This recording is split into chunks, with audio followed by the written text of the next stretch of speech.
Good morning students, all of you. आज आपण विषय गणित यामधला व्हिडिओ भाग आपला चालू आहे. 14वा व्हिडिओ भाग 14वा प्रकरण आहे भागीदारी किंवा पार्टनरशिप. याचा आपला व्हिडिओ भाग 14 आहे चालू. प्रकार 6वा आहे एक्स महिन्यानंतर भागीदारी स्वीकारली तर नफा वाटा ठरविणे. म्हणजेच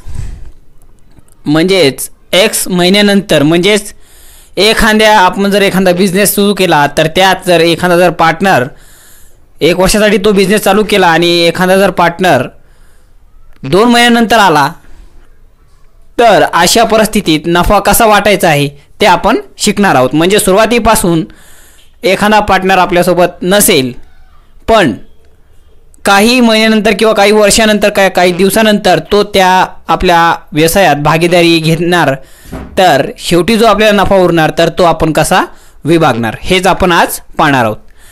तर बघा, पहिला प्रश्न आहे, केशवपंतांनी 5,000 रुपये भांडवल घालून एक व्यवसाय सुरू केला. 4 महिन्याने विष्णुपंतांनी 3,000 रुपये घालून भागीदारी पत्कारली. वर्षाअखेर 1,260 रुपये नफा झाला तर विष्णुपंतांच्या वाटेने किती रुपये नफा असेल? हा प्रश्न चंद्रपूर पोलीस भरती 2016 मध्ये विचारण्यात आला. पर्याय दिले आहेत अ, ब, क, ड.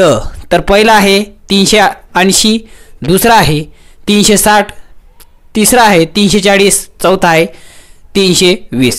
तर बघा प्रश्न काय म्हणते आपल्याला. सर्वात पहिले प्रश्न बघा.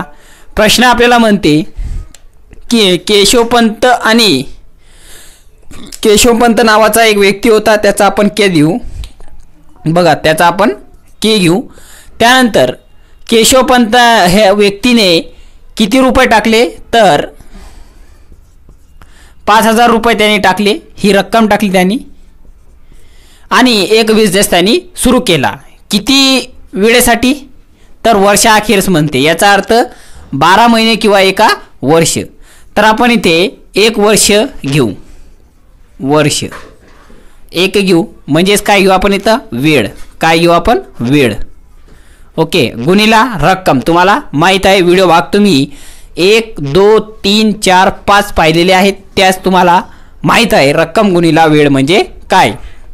आता बघा, त्यानंतर एक बिझनेस सुरू केला 1 वर्षासाठी घालून एक व्यवसाय सुरू केला. पण अचानक 4 महिन्याने म्हणजे 4 महिन्यानंतर म्हणजेच किती तर त्यांनी जर 12 महिने समजा 1 वर्षासाठी त्याने बिझनेस चालू केला. याचा अर्थ 12 महिन्यासाठी त्याने बिझनेस चालू केला. पण 4 महिन्यानंतर म्हणजे 4 महिन्याने विष्णुपंतांनी त्या व्यवसायात भागीदारी स्वीकारली. म्हणजेच 4 महिने होऊ दिले. याचा अर्थ 12 महिन्यातून 4 महिने गेले. 8 महिन्यासाठी कोणानी तर विष्णुपंतांनी. आलं लक्षात तुमच्या. नाहीतर 4 महिने होऊ दिले म्हणजे 4 महिन्याने विष्णुपंतांनी 3,000 रुपये घालून भागीदारी स्वीकारली. हाच याचा बेस आहे, हाच याचा पॉईंट आहे. कारण हा जो मुद्दा आहे तर या मुद्द्यात बघा 4 महिने याचा अर्थ बघा आपण कसं लिहितो, डायरेक्ट 4 लिहून टाकतो. नाही, 4 महिन्याने म्हणते ते. याचा अर्थ त्याचे 8 महिने आहे. ओके, काय म्हणते 8 महिनेसाठी गुंतवलेले आहे 4 महिन्यानंतर. आलं लक्षात, हाच मुद्दा आहे त्याला. आता किती रुपये टाकले तर 3,000 रुपये. मग 3,000 रुपये लिहा. विष्णुपंत आहे म्हणजे वीने डिनोट करू याला. त्यानंतर गुणिला वेळ किती दिलेली आपल्याला 8. तर आता मला सांगा, इथं 1 वर्ष घेतला आणि इथं महिने घेतले. ओके, पण असं चालणार नाही. का? कारण इथे आपल्याला जी वेळ भेटलेली आहे ती कशात भेटलेली आहे आपल्याला वेळ तर आपण इथं वर्षात घेतलेली आहे, इथं महिन्यात घेतलेली. एक तर दोन्ही आपल्याला वर्षात घ्यावे लागेल किंवा दोन्ही आपल्याला महिन्यात घ्यावे लागेल किंवा दोन्ही आपल्याला दिवसात घ्यावे लागेल किंवा तासात, जे काही असेल. पण एकच परिमाणात किंवा एकच युनिटमध्ये आपल्याला ते पाहिजेत. तर बघा सर्वात अगोदर इथे 8 महिने दिलेले आहे, म्हणजे 8 महिन्याला आपण वर्षात कन्वर्ट न करता डायरेक्ट एका वर्षाला आपण महिन्यात कन्वर्ट करू, म्हणजे सोपं जाईल आपल्याला. तर 1 वर्ष म्हणजेच किती 12 महिने.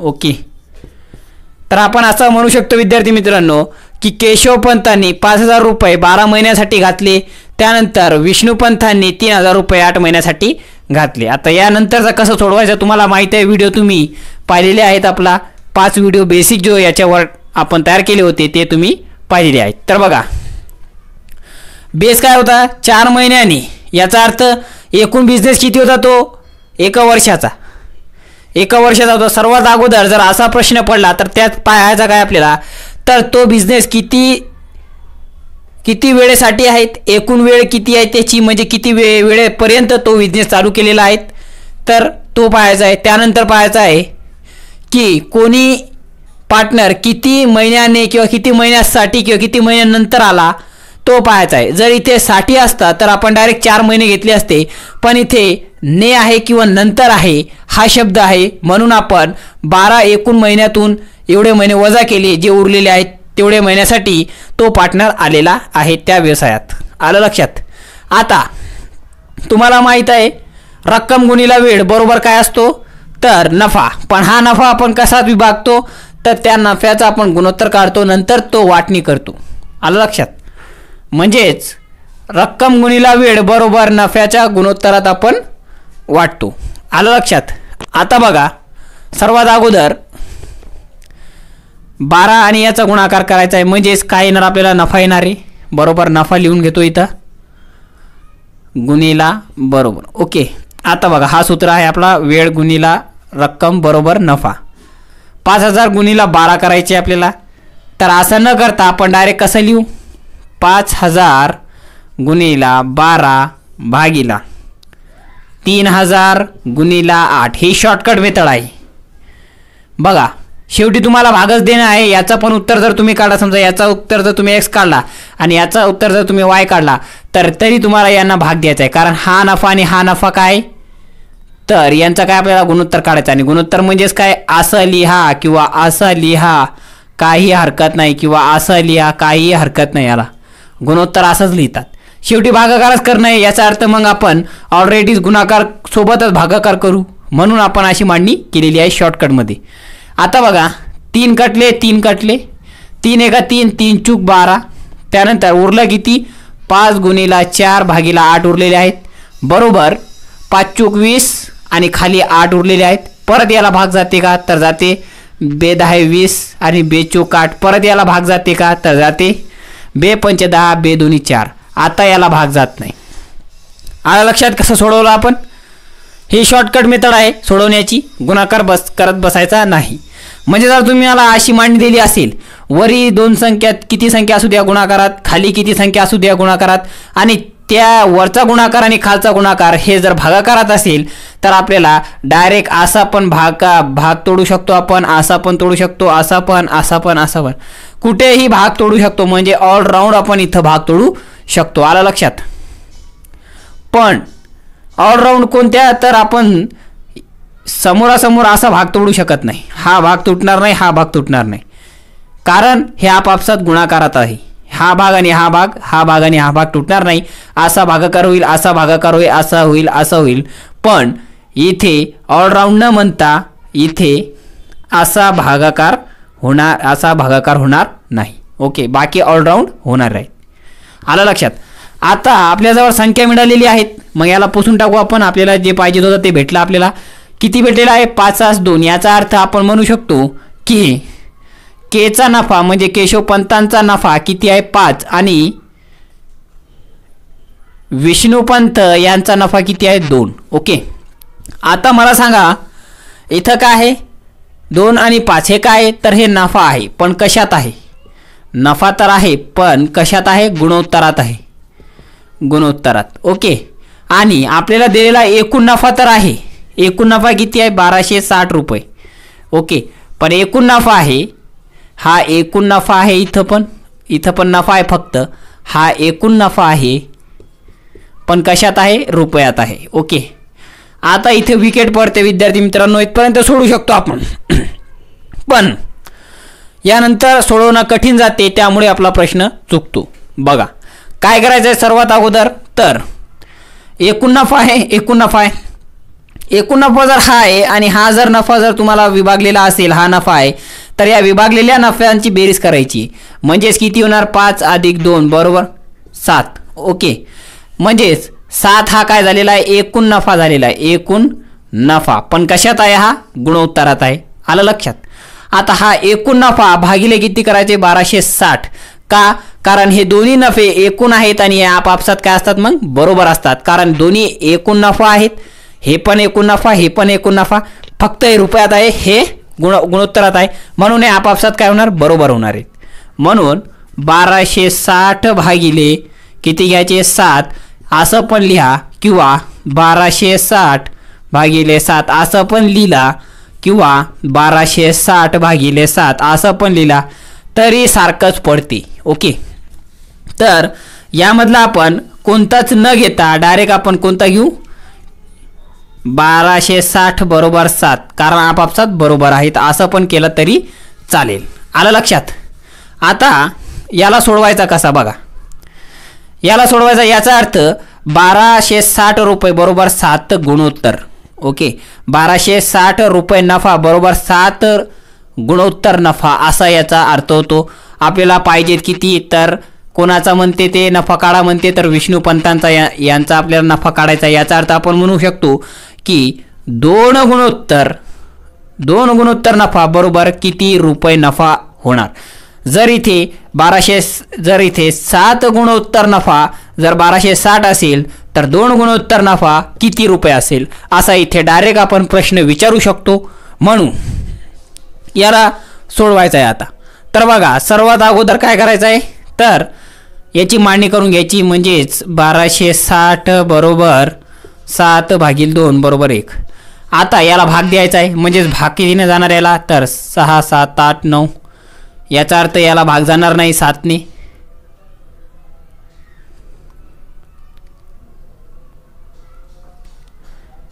भाग जाणार याला. बघा 7ची कसोटी लागणार, 7 × 7 7 × 7 7 12तून 7 गेले तर 5 उरले, मग 5 लिहिले आपण, तर 7 8 56 म्हणजेच 8.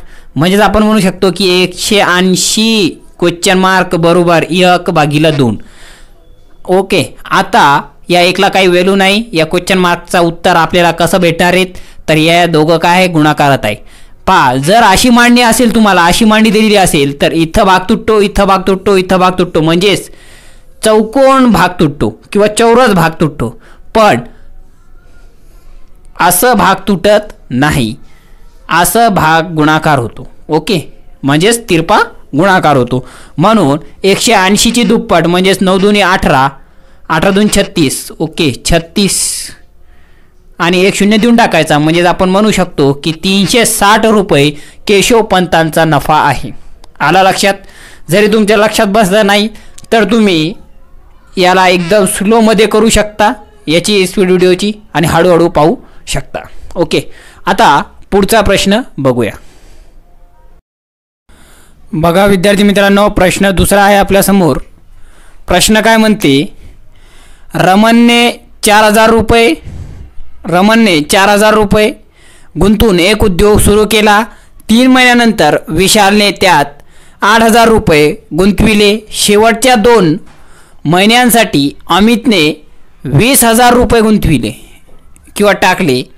वर्षाअखेरीस त्यांना 10200 रुपये एवढा नफा झाल्यास रमणचा वाटा किती आहे, असा इथं आपल्याला प्रश्न विचारलेला आहे. बघा याच्यात काय काय दिलेलं आहे. याच्यात आपल्याला दिलेला आहे रमण, एक पार्टनर आहे रमण. ओके, त्यानंतर दुसरा पार्टनर दिलेला आहे विशाल, विशालचा वी घेऊ आपण. त्यानंतर आपल्याला तिसरा पार्टनर दिलेला आहे अमित, म्हणजेच ए घेऊ आपण. ओके, आता रक्कम गुणिला वेळ तुम्हाला माहीत असते, नफ्याचा गुणोत्तर काढतो, नंतर त्यानुसार आपण नफ्याची वाटणी करतो. तर बघा सर्वात अगोदर काय करायचं आपल्याला, रमणची रक्कम किती आहेत, तर 4000 रुपये ठेवले आपण. विशालची रक्कम किती आहेत, 8000 रुपये ठेवले. त्यानंतर अमितची रक्कम किती आहे तर 20,000 रुपये. 20,000 रुपये ठेवले. आता रक्कम गुणिला वेळ असतो, पण इथे वेळेचा आपल्याला थोडाफार माहीत असायला पाहिजे की वेळ हा एकच युनिटमध्ये असायला पाहिजे. पण इथे बघा तुम्हाला काय म्हणते तर पहिले पाहू हे प्रश्न किंवा हे उद्योग त्यांनी किती वेळेसाठी केलेला आहे तर वर्षाअखेरच म्हणते ते. याचा अर्थ 12 महिन्यासाठी तो उद्योग त्यांनी सुरू केलेला आहे किंवा एका वर्षासाठी किंवा 12 महिन्यासाठी. ओके. आता मला सांगायच्यात रमणने 4,000 रुपये गुंतवून एक उद्योग सुरू केला. पण रमणने 4,000 रुपये टाकून एक उद्योग सुरू केला. 3 महिन्यानंतर विशालने त्यात 8,000 रुपये टाकले. 3 महिन्यानंतर विशालने किती रुपये टाकले म्हणते ते 8,000 रुपये टाकले. 3 महिन्यानंतर ऐका इथे एकूण 12 महिन्याचा बिझनेस, पण त्याने 3 महिने जाऊ दिले. त्याने पाहिलं की 3 महिन्यानंतर पाहू आपण जर यांना जर चांगला फायदा होत असेल किंवा चांगला यांचा जर बिझनेस चालत असेल तेव्हाच आपण त्यात भागीदारी स्वीकारू. तर त्याने 3 महिने जाऊ दिले, त्यानंतर भागीदारी स्वीकारली. पण किती महिन्यासाठी इथं प्रश्न काय उपस्थित होतो, किती महिन्यासाठी. 3 महिन्यासाठी नाही, त्याने 3 महिन्यानंतर टाकले. याचा अर्थ 12 महिन्यातून 3 महिने जर वजा केले तर 9 महिन्यासाठी कोणी टाकलेली आहेत तर विशालने, म्हणून 9 महिने लिहिले याचे.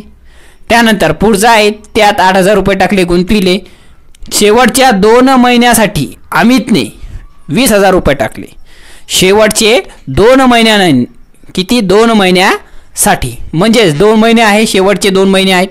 याचा अर्थ इथं काय शब्द प्रयोग केलेला आहे साठी, म्हणजे शेवटचे जे 2 महिने होते म्हणजेच नोव्हेंबर आणि डिसेंबर, त्यात त्याने कोणी तर विशालने अमितने, तर अमितने किती पैसे टाकले 20,000 रुपये. तर म्हणजे अमितचे 2 घेऊ. आता इथे 3 का नाही घेतले, इथं का 2 घेतले तर याच्यात फरक फक्त शब्दाचा आहे. इथं नंतर दिलेला आहे, इथं साठी दिलेला आहे. साठी आणि नंतरमध्ये हा डिस्टन्स असतो किंवा हा फरक असतो की नंतर म्हणजेच काय असतो तर महिने जाऊ द्यायचे नंतर बघू आपण, आणि साठी म्हणजेच तर आत्ताच. साठी म्हणजे आत्ताच, म्हणजेच 2 महिन्यासाठी आणि 3 महिन्यानंतर. ओके. तर आपण इथं 2 महिन्यासाठी डायरेक्ट केलेला आहे शब्दप्रयोग. आता वर्षाअखेरचा एवढा नफा झाल्यास तर रमणचा वाटा किती, पण इथं रमणचा आपल्याला वेळ दिलेला नाही. याचा अर्थ रमण हा 12 महिने टिकलेला आहे, शेवटपर्यंत टिकलेला आहे, म्हणून आपण 12 महिने घेतले. आला का लक्षात तुमच्या. इथं आपण 1 वर्ष का घेतलं नाही, वर्षाअखेरच म्हटलं पण वर्ष का घेतलं नाही, इथं महिनेच का घेतले आपण, कारण यामध्ये जो दुसरे पार्टनर होते आपले, त्यांनी जो त्यांचा पैसा गुंतविलेला आहे त्यांनी ते महिन्यासाठी गुंतवलेला आहे, वर्षासाठी गुंतवलेला नाही. इथं 2 महिन्यासाठी गुंतवलेला आहे. याचा अर्थ एकतर त्या 2 महिन्याचे किंवा 9 महिन्याचे आपल्याला कन्वर्ट करता आले पाहिजे वर्षात, तेव्हा उत्तर बरोबर येईल. आणि किंवा जर आपण महिन्यात घेतलं तर त्या एका वर्षाच्या आपल्या महिन्यात कन्वर्ट करता आला पाहिजे. ते सहज सोपं आहे. 12 महिन्याचा 1 वर्ष असतो, आपल्या सर्वांना याची जाणीव आहे. आता बघा रक्कम गुणिला वेळ बरोबर काय असतो, नफा असतो. तर नफा लिहायचा आहे, म्हणजेच आता याची मांडणी कशी करायची आहे बघा. तर डायरेक्ट गुणाकार करायचा आहे. डायरेक्ट किती पाट्यावर असू द्या, असे खाली किती असू द्या, गुणाकार करायचा आहे. बाचूक 48 लिहिलं इथं. ओके. आता 9 8 72 लिहिलेलं आहे इथे. ओके. त्यानंतर 2 2 4 म्हणजे 4. आता तुम्ही म्हणणार असा कसा गुणाकार केला,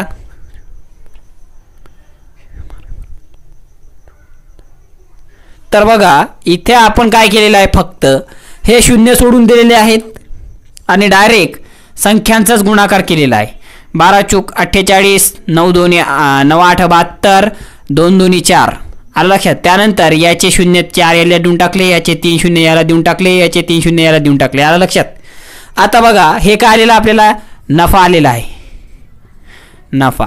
पण हा नफा आपल्याला याचा गुणोत्तर काढायचा आहे, तेव्हाच आपल्याला हा नफा समान वाटता येईल. म्हणजेच हा नफा आपल्याला माहीत आहे त्यांना भेटलेला आहे, पण हा नफा एक म्हणून एक नफा तर किती रुपये होणार असं आपल्याला इथं काढायचं आहे. म्हणजेच सरळ सरळ याचा गुणोत्तर काढायचा आहे. गुणोत्तर काय भानगड असते तुम्ही जर पाहिलं नसेल तर गुणोत्तराचा आपला चॅप्टर आहे, त्यात तुम्ही बघू शकता. प्लेलिस्टवर जाऊन स्पेशल एक प्लेलिस्ट तयार केलेली आहे गुणोत्तर व प्रमाण यावर. बघा आता सर्वात अगोदर काय करायचं आहे आपल्याला तर गुणोत्तर काढायचा. याचा अर्थ हे सर्व काय असणार आपापसात भागाकारात असणार आहेत. बघा 48,000 48,000 72,000 40,000 असा इथं गुणोत्तर होणार आहे. आता याची आपल्याला काय करायची आहे तर भाग द्यायचा आहे. म्हणजेच याला कितीने भाग जाणार तर 1000ने भाग देऊ आपण. बघा 3 शून्य याचे गेले, 3 शून्य याचे गेले, 3 शून्य याचे गेले. संख्या किती उरली 48 72 40. ओके. आता परत याला कितीने भाग जाईल तर 4ने भाग जाणार. याला 4ने देऊ आपण. बघा 4 एका 4 4 दोन्ही 8 4 एका 4 4 8 32 4 10 40. ओके. परत याला कितीने भाग जाणार तर 2ने देऊ आपण. बघा 2 छक्क 12 2 नाम 18 2 पंच 10. परत या संख्येला कोणत्या संख्येने भाग जाणार तर कोणत्याच नाही. आता हे भाग कसं तोडतात, कसोटी म्हणजे काय असते, नेमका गुणाकार भागाकार कसं करतात स्पर्धा परीक्षांमध्ये, तर या सर्वमध्ये आपण बेसिक व्हिडिओ दिलेले आहेत. संख्याज्ञान या चॅप्टरवर तुम्हाला सगळ्या संख्यांची माहिती, गुणाकार भागाकार कसं करतात स्पर्धा परीक्षांमध्ये ते पण तुम्हाला अवेलेबल आहे. प्लेलिस्टमध्ये जाऊन तुम्ही बघू शकता. डिस्क्रिप्शनमध्ये प्लेलिस्ट ओपन केलेली आहे, त्याची लिंक तुम्हाला दिलेली आहे. आता बघा हे आलेलं आहे गुणोत्तर. आता या गुणोत्तर म्हणजेच काय आहे तर पहिला आपला कोण आहेत रमणचे किती आहेत तर 6 आहे.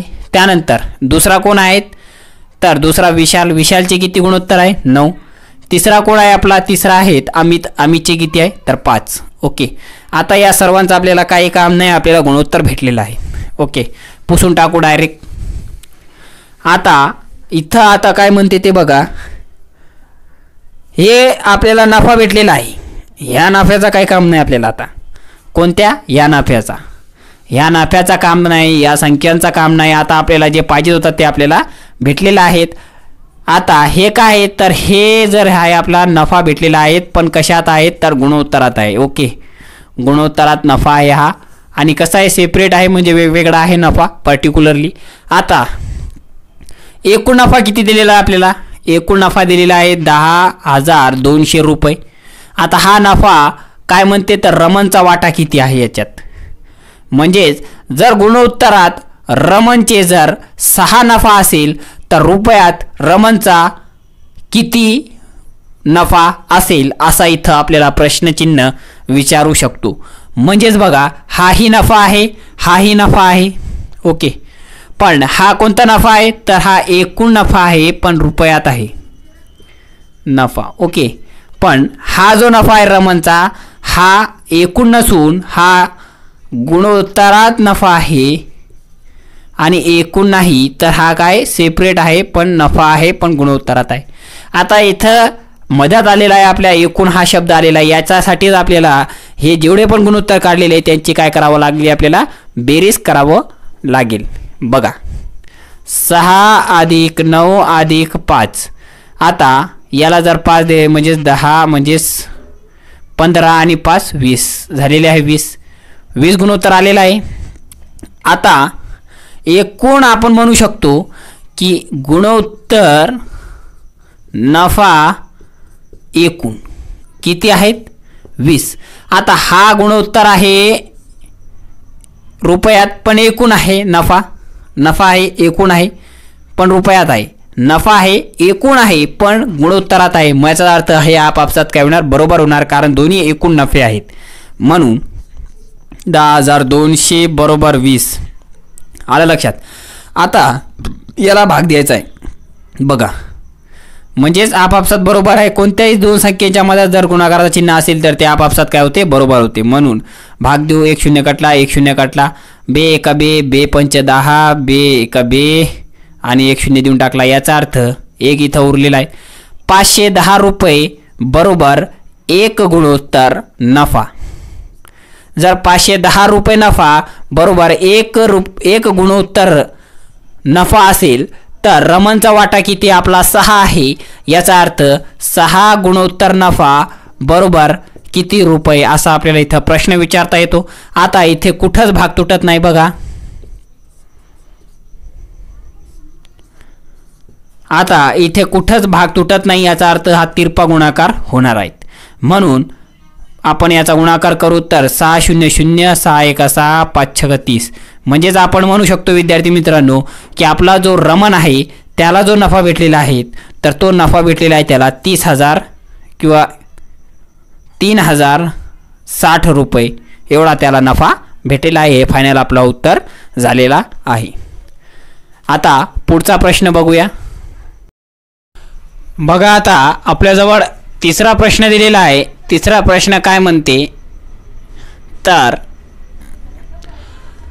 अ व ब यांनी भागीदारी स्वरूपात एक धंदा सुरू केला.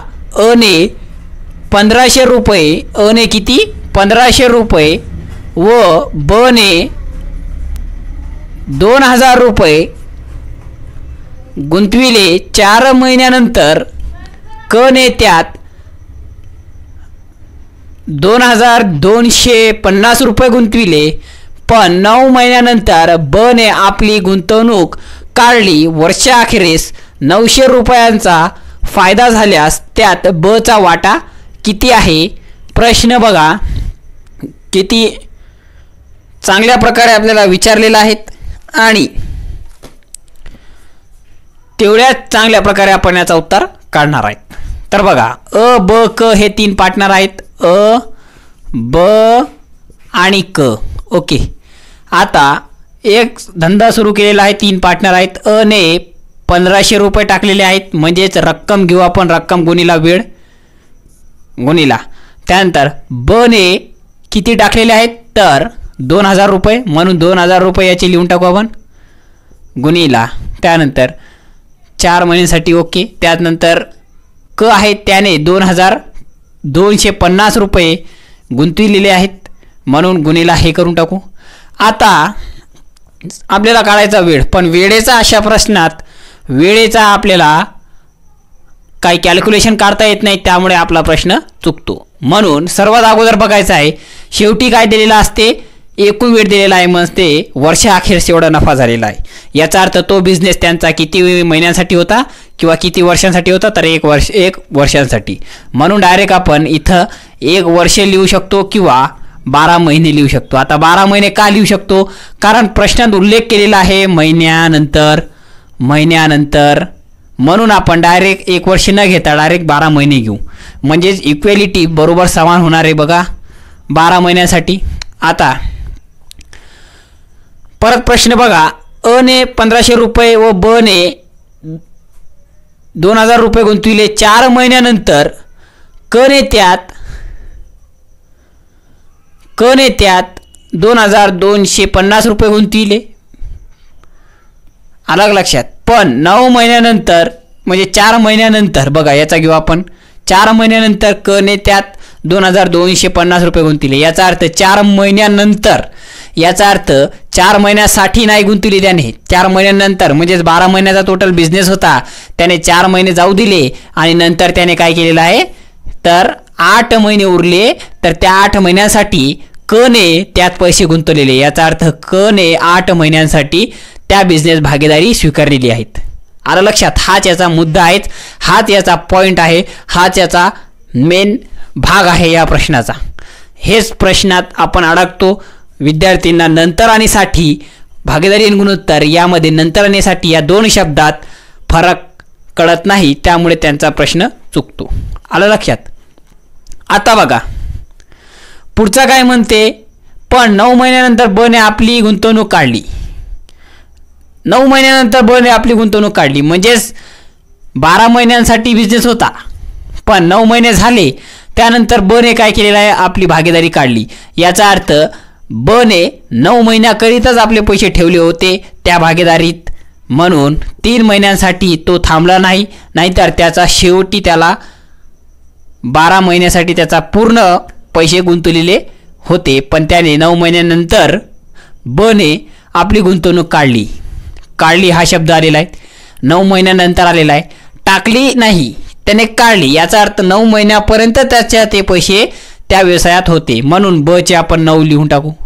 आता जो उरलेला आहे आपल्याजवळ अ ने इथं अ चा उल्लेख दिलेला नाही, अ ने किती महिन्यासाठी केलेला आहे तो बिझनेस पैसे टाकलेले आहे, याचा अर्थ एकूण शेवटपर्यंत कोण टिकलेला आहेत म्हणून याचे 12 घेऊ. आलं लक्षात.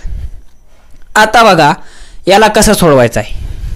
तर सर्वात अगोदर रक्कम गुणिला वेळ बरोबर काय असतो, नफा असतो, पण तो नफा आल्यानंतर त्या नफ्याचा आपल्याला गुणोत्तर काढायचा आहे आणि त्या गुणोत्तरानुसार आपल्याला रक्कमेत वाटायचं आहे नफ्यात. बघा 12, आता हे शून्य सोडून द्यायचे 12 पंच 60, 60 शून्य 48, 6, 12 1 12 आणि 6 म्हणजेच 18. किती आलेला आहे 18, म्हणजेच 18 लिहून टाकू इथं. ओके. आणि हे 2 शून्य राहिले होते ते देऊन टाकू याला. आला एकदम शॉर्टकटमध्ये. आता 9 2 18 म्हणजे ज्याचे 18 आलेले 3 शून्य देऊन टाकू याला पण. त्यानंतर याचा घेऊ आपण आता गुणाकार, तर 8 शून्य 0 किंवा 8 शून्य राहू देऊ, 5 8 40, 40 0 48 4, 8 2 16, 16 17 18 19 20, 20 0 4 2. त्यानंतर 8 2 16, 16 17 18 याचे 18 आणि परत याचा राहिला होता 1 शून्य देऊन टाकू याला. ओके. आता याच्यात बघा आपल्याला हा काय आलेला आहे, नफा आलेला आहे, नफा. कारण रक्कम गुणिला वेळ जे केला होता आपण तर ते आपल्याला नफा भेटलेला आहे. आता या नफ्याचा आपल्याला गुणोत्तर काढायचा आणि त्या गुणोत्तराच्या नुसार आपल्याला हे नफा वाटायचा आहे जो की रुपयात आहे. आणि याचा जेव्हा आपण हे काढणार आहे तर ते गुणोत्तरात येणार आहे. बघा तर गुणोत्तरात जर काढायचा असेल तर 18,000 18,000 आणि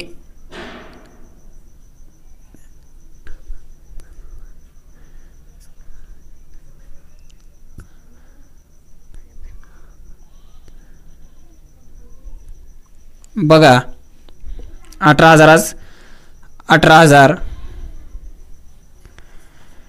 इथे बघा 12 पंच 60.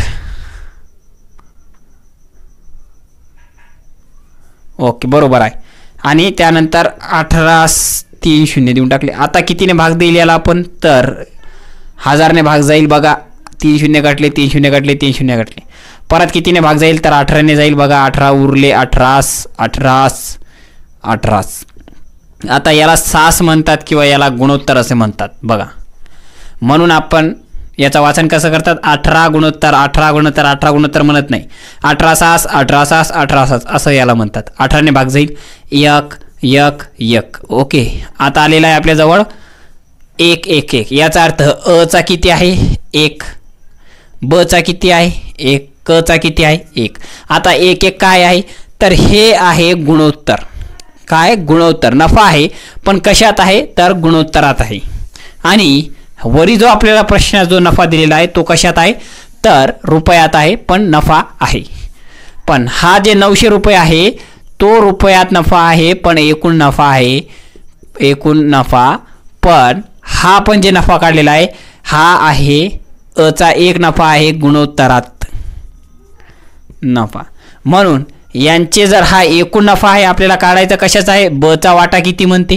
याचा अर्थ ब चा आपल्याला काढायचा आहे म्हणजेच 1 उरलेला आहे. ब चा 1 आहे तर आपण म्हणू शकतो की 1 गुणोत्तर बरोबर किती रुपये नफा किंवा 1 गुणोत्तर नफा बरोबर किती रुपये नफा असा इथं प्रश्न विचारू शकतो. जर 900 रुपये नफा बरोबर किती गुणोत्तर होतात हे काढावं लागेल. त्यासाठी आपल्याला याची बेरीज करावं लागेल कारण हे बेरीजमध्ये गेलेलं आहे. म्हणून 1 अधिक 1 अधिक 1 बरोबर 3 गुणोत्तर नफा आहे. गुणोत्तर एकूण नफा आणि हे 900 रुपये एकूण नफा आहे. ओके. म्हणून हे दोन्ही आपापसात काय होणार बरोबर होणार. म्हणून 900 बरोबर 3 हे काय इथं गुणोत्तर आहे म्हणून गुणोत्तराच्या खाली गुणोत्तर रुपये आहे, रुपयाच्या खाली रुपये. ओके. आता आणि कोणाचा काढायचा आपल्याला अचा बचा काढायचा म्हणून 1 घेऊ, बचा गुणोत्तर 1 आहे म्हणून. आता भाग देऊ यायला, इथं प्रश्नचिन्ह. 3 एका 3, 3 त्रिक 9 म्हणजे 300 रुपये. म्हणून यांचा गुणाकार होणार 300 एका 300 म्हणून आपण म्हणू शकतो की 300 बरोबर 1 गुणोत्तर. तर बचा काढायचा आहे, तर बचा 1 गुणोत्तर बरोबर किती, तर 300 रुपये. तर आपण म्हणू शकतो की बच्या वाट्यावर 300 रुपये येणार आहे. अचा काढायचा, मग 1 गुणोत्तर बरोबर 300, मग अचा किती आहे 1 आहे म्हणून अच्या हिश्श्यावर पण 300 येणार आहे. त्यानंतर कचा काढायचा आहे 300 बरोबर 1 गुणोत्तर म्हणून कचा किती गुणोत्तर आहे 1, तर मग 1 कचा पण 1 गुणोत्तर. आता या तिघांचं नफ्यांचा हे नफा आलेला आहे. आता या नफ्यांची जर बेरीज केली तर 900 भरणार आहे. बघा 300 300 300 प्लस 900 अशा प्रकारे एकूण नफा आलेला आहे. आपल्याला विचारलेला होता बचा आहे 300 रुपये, त्यात नफा मिळेल त्याला.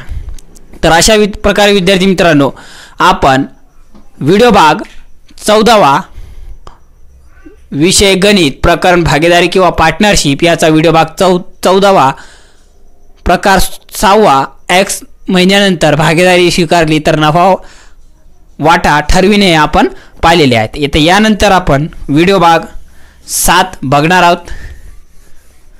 तर जरी तुम्ही नवीन व्ह्यूअर असाल तर चॅनलला सबस्क्राईब करा, बेल आयकॉनवर क्लिक करा, खाली एक घंटी दिलेली असते त्यावर तुम्ही क्लिक केला तर तुम्हाला नवीन व्हिडिओ जर मी टाकला माझ्या चॅनलवर तर तुम्हाला त्याचा मेसेज लगेच मिळून जाईल. त्यानंतर